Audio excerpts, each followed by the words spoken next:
Apocalipse capítulo 17, versículo 15, o ponto 1, o domínio da Babilônia sobre os povos. Então veja, como eu estou retratando, o capítulo 17, ele é um capítulo dedicado à Babilônia apocalíptica. E como o capítulo 18 também. Todos nós que temos amor à vida eterna e pensamos na salvação das nossas almas, nós temos que pensar muito nessa atitude que algumas igrejas estão tendo, que estão se filiando às igrejas reformadas, que por sua vez em 2017 já se filiaram à Babilônia apocalíptica. Se ligar às igrejas reformadas, está se ligando à Babilônia apocalíptica, porque elas já declararam que ela é a mãe delas. Isso foi feito um documento em 2017. Bom, e esse versículo, ele novamente retoma o tema Babilônia apocalíptica. Falou desses reis, daqui a pouco vai falar da relação desses reis com a Babilônia apocalíptica. Mas esse versículo em si, ele retorna ao poder, ao domínio da Babilônia apocalíptica. Veja, e disse-me, as águas que viste, onde se assenta a prostituta, são povos e multidões e nações e línguas. Eu já evidenciei aí em diversos textos para vocês, eu considero que eu provei que a Igreja Católica é a Babilônia apocalíptica. Até escrevi um artigo, saiu no Mensageiro da Paz no mês de março, eu ali coloquei os principais pontos dos apologistas da Igreja Católica. Igrejas reformadas, a seita adventista do sétimo dia, todos estão defendendo a Igreja Católica, dizendo que ela não é a Babilônia apocalíptica, e eu digo que ela é. Inclusive, nesse ponto aqui, você não tem uma instituição no mundo que se enquadre tão bem como a Igreja Católica. Alguém que está assentado, ou seja, dominando sobre povos e multidões e nações e línguas.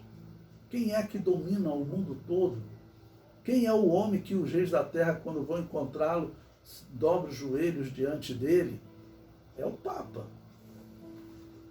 Bom, o comentário diz: o anjo explica o significado das águas que apareceram no versículo 1, quando foi revelado que a prostituta estava sentada sobre muitas águas.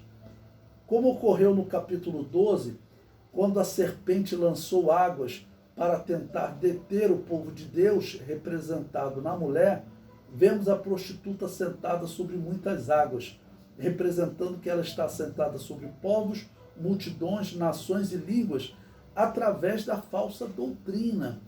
Essa questão da simbologia das águas é muito importante, porque água, ela simboliza a palavra de Deus, simboliza a purificação.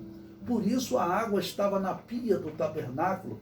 A segunda peça, o sumo sacerdote, os sacerdotes saíam do altar do holocausto e tinham que passar pela pia para se purificar. A água é símbolo de purificação. No capítulo 12, o dragão lançou água atrás da mulher, atrás da igreja. Ou seja, falando de falsas doutrinas. Certamente aquela ali é uma água imunda, ok? Representando falsa doutrina. Agora a Babilônia está assentada, a prostituta, aqui chamada prostituta, está assentada sobre muitas águas. Por quê? Porque as heresias do mundo, elas são controladas pela Igreja Católica. Hoje, então, nós vemos, há 30 anos atrás, eu via até as seitas adventistas do sétimo dia, por exemplo, descendo a barreta na Igreja Católica. Hoje você pode ver os maiores representantes da Adventista do sétimo dia defendendo a Igreja Católica, dizendo que ela não é a Babilônia apocalíptica. Cito até o nome, aí você é antiético para citar o nome, Rodrigo Silva. Você pode procurar vídeo dele falando da Babilônia apocalíptica. Ele diz que ela não é a Igreja Católica, e cita um argumento absurdo, diz que é Roma. No meu artigo no Mensageiro da Paz eu comentei, não pode ser Roma, porque Roma, o Império Romano, ele era uma vítima da Babilônia apocalíptica, porque diz que ela está assentada sobre a besta. E a besta claramente é o Império Romano. E nós veremos mais à frente que a besta vai entrar em conflito com a Babilônia apocalíptica. Então a Babilônia não pode ser Roma. Isso está fácil no texto, né? É ser muito cego espiritualmente. Então, as seitas hoje, todos estão defendendo a Babilônia apocalíptica. E ela está fazendo o trabalho dela, que é enganar as pessoas. Os ateus são enganados, eles olham para a Babilônia apocalíptica, pensam que ela é o cristianismo, e eles dizem que o cristianismo foi o maior assassino da história. Os judeus olham para a Babilônia apocalíptica, pensam que ela é o cristianismo e dizem: o cristianismo me perseguiu, né? Eu participo de grupos de diálogo com os judeus. Eles falam: não, eu não posso aceitar uma religião que defendeu a nossa morte. Não, não era cristianismo. Então eu explico isso para eles. Essa religião organizada por Constantino, ele perseguiu também outros segmentos do cristianismo, principalmente aqueles que não aceitavam o batismo infantil e que até hoje não aceitam. Essa Babilônia apocalíptica, ela diz que no 7º século da era cristã, ela exterminou todos os grupos concorrentes dela, principalmente os anabatistas, que não aceitavam o batismo infantil. Mentira, nós estamos aqui, nós estamos vivos. Mas como convencer a humanidade agora do contrário? Porque os historiadores falam, representavam o cristianismo, era a igreja de Jesus. Os filósofos, né, falam que era. Nós temos que convencer o mundo que não. Eles estavam perseguindo os pagãos, mas eles perseguiam cristãos também. O comentário prossegue. A água podre que a serpente lançou para tragar o povo de Deus tem como dominadora a Igreja Católica Apostólica Romana. É ela que está sentada sobre essa água podre. Interessante, lembre-se o comentário que eu fiz com vocês lá no capítulo 12. Por que ocorre uma variação em que Satanás, ora, é chamado de dragão, e ali no capítulo 12, na hora de lançar essa água, ele é chamado de serpente? Porque a serpente simboliza exatamente a tentativa de mudar a verdade de Deus. Foi isso que a serpente fez com Eva. Quando Eva respondeu de maneira toda errada que eles não deveriam comer nem tocar na árvore da vida, na árvore que estava no meio do jardim, que ela falou, a serpente disse: certamente não morrerás. Deus sabe quando vocês comerem dessa árvore, os seus olhos se abrirão, vocês serão como Deus, sabendo o bem e o mal. Ou seja, existe a palavra de Deus, o que Deus falou para Adão, que Adão deve ter transmitido para Eva, a serpente chega e fala outra palavra. Então a serpente, ela simboliza isso, uma corrupção da palavra de Deus. Então o que está sendo tratado aqui é uma corrupção da palavra de Deus, uma corrupção da sã doutrina. E claro, a doutrina da salvação, que é a questão especial. Por que uma seita principalmente é uma seita? Porque ela muda a doutrina da salvação. Por que a Igreja Adventista do Sétimo Dia é uma seita? Porque ela mudou a doutrina da salvação. Ellen White, para explicar aquele momento que eles marcaram, afirmaram que Jesus voltaria em 1 ano e Jesus não voltou, ela disse que naquele dia Jesus entrou no santuário celeste para completar a obra expiatória.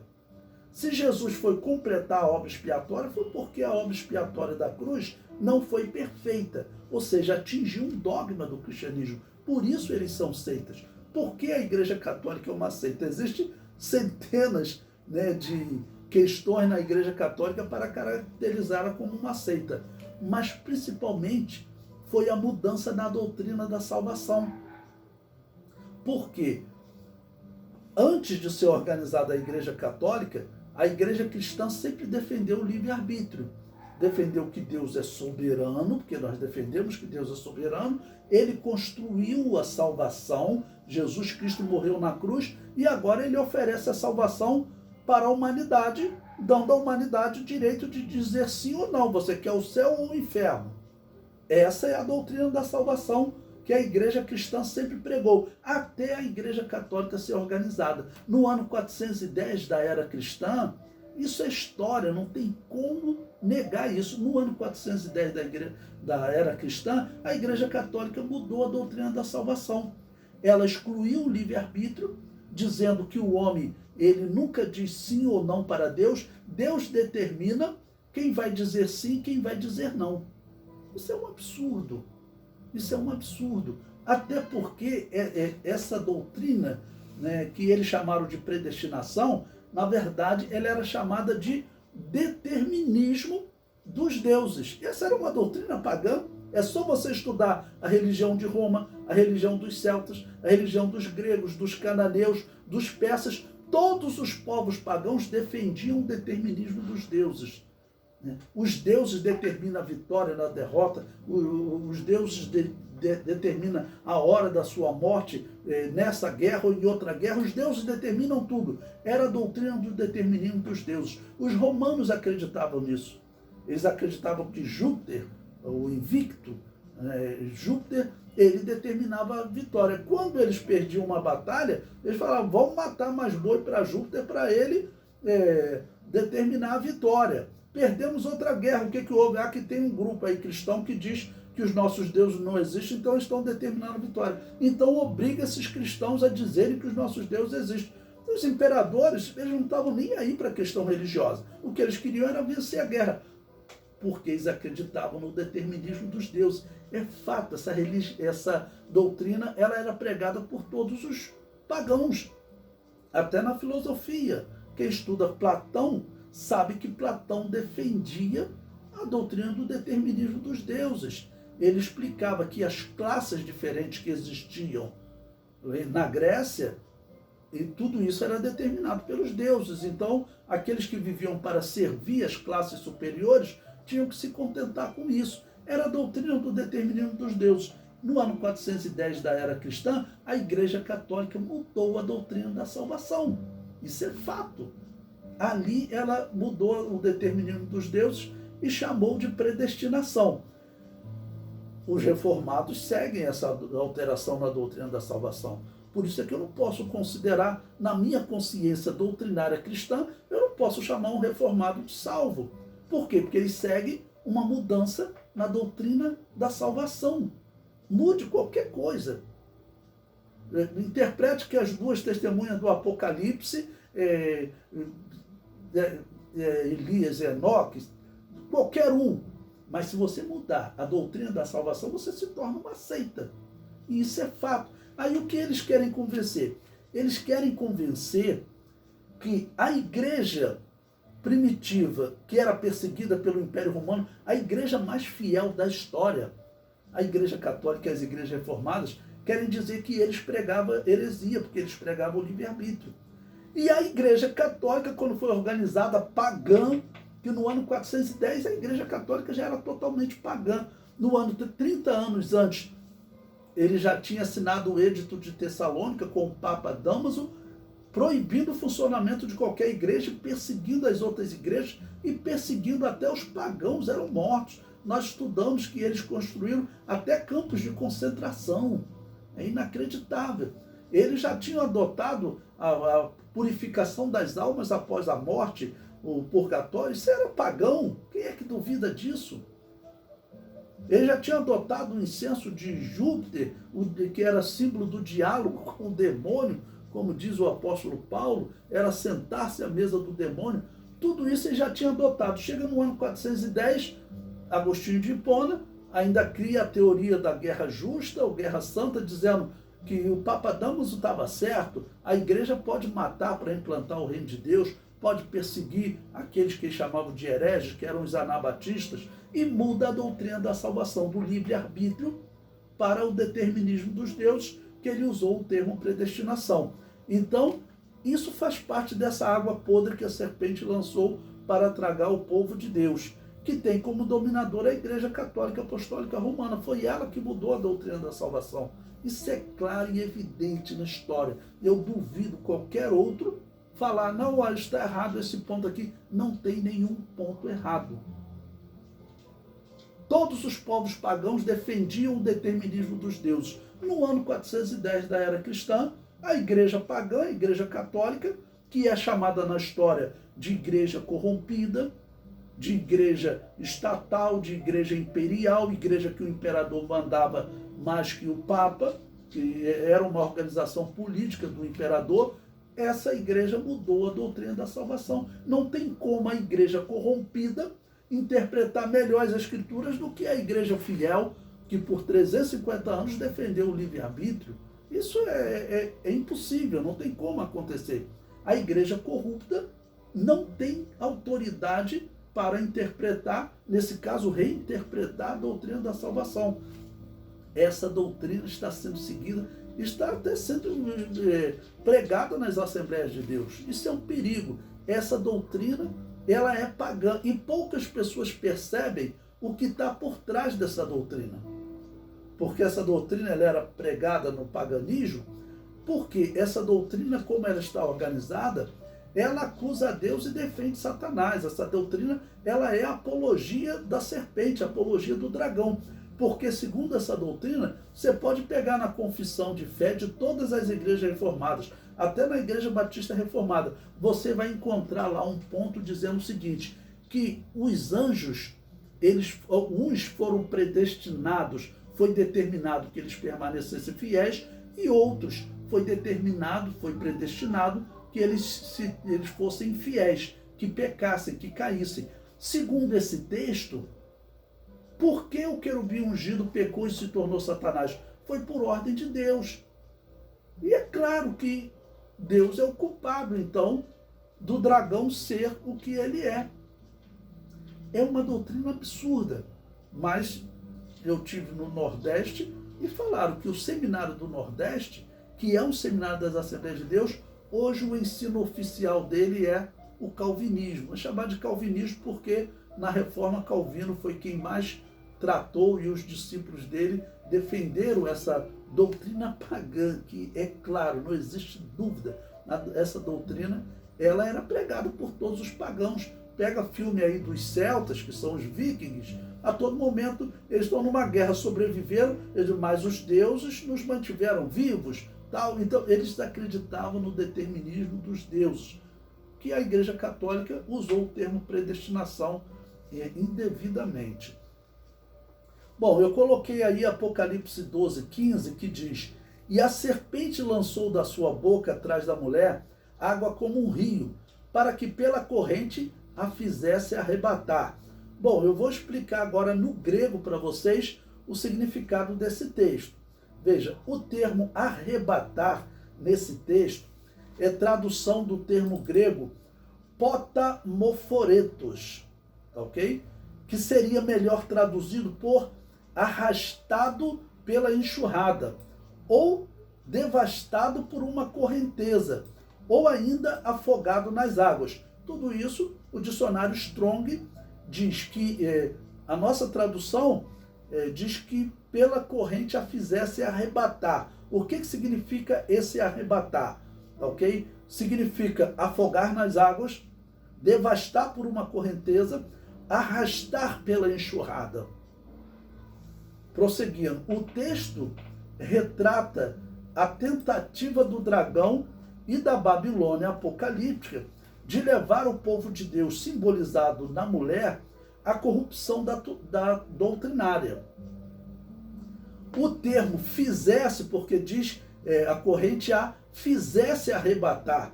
Veja o significado do termo fizesse no grego. Olha, o termo fizesse nesse texto é tradução do termo grego poieo, e segundo o dicionário Strong, pode ser traduzido por fazer, formar ou modelar, de onde se conclui que a mulher está sentada sobre as águas, lançada pela serpente, com a finalidade de arrastar a verdadeira igreja por uma enxurrada de heresias e modelar conforme as palavras da serpente. Então lembre-se que o texto ele coloca em foco a serpente. Volte ali o capítulo 12, versículo 15. E a serpente lançou da sua boca. Por que não falou o dragão? Por que falou a serpente? Porque a serpente, como eu disse, é o grande exemplo de tentar corromper a palavra de Deus. Foi isso que aconteceu com Eva. Caim, quando rejeitou a proposta de Deus, se fizeres o bem, não haverá aceitação para ti, mas se não, o pecado jaz à porta. Caim escolheu o outro caminho. Em que Caim estava acreditando?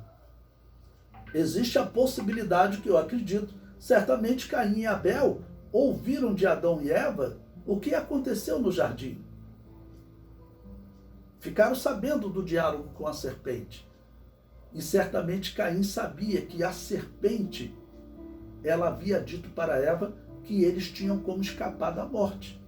Então, certamente Caim saiu da presença de Deus acreditando na palavra da serpente. Eu vou falar mais à frente para vocês sobre como a serpente era adorada no mundo antediluviano, porque hoje a arqueologia já identificou povos que nós observamos. O dilúvio ocorreu em 2300 a.C. Quando eles falam de povos de 3300 a.C., Adão foi criado 4000 anos antes de Cristo, estão falando de povos antediluvianos. E nós vimos na história como eles adoravam a serpente, em especial aquele povo que eu identifico como muito provavelmente sendo os descendentes de Caim. Ok? Então, lendo o finalzinho desse parágrafo que eu disse para vocês, esse versículo poderia ser traduzido da seguinte maneira, né? Que a serpente lançou da sua boca atrás da mulher água como um rio, para que pela corrente a fizesse arrastar a verdadeira igreja por uma enxurrada de heresias e modelar. Modelar vem de onde? Vem da palavra fizesse, que a nossa tradução só diz fizesse arrebatar. Mas essa palavra fizesse no grego, eu falei para vocês, é a palavra poieio. Ela pode ser traduzida como modelar. Então essas águas, ela vem para arrastar e modelar. Modelar significa o quê? Como você tem um barro em que você modela ele e faz um vaso. Tá bom? Modelar significa pegar uma massa, alguma coisa, dar uma forma. Então a serpente quer dar a forma dela. Doutrinariamente, o mundo hoje está dominado pela Igreja Católica. Porque a grande maioria das pessoas no mundo seguem a doutrina católica, a alteração na doutrina da salvação que eles fizeram. Inclusive as igrejas reformadas estão aí batendo no peito e se dizendo predestinados. É só ver a origem de onde e como nasceu e por quem nasceu essa doutrina.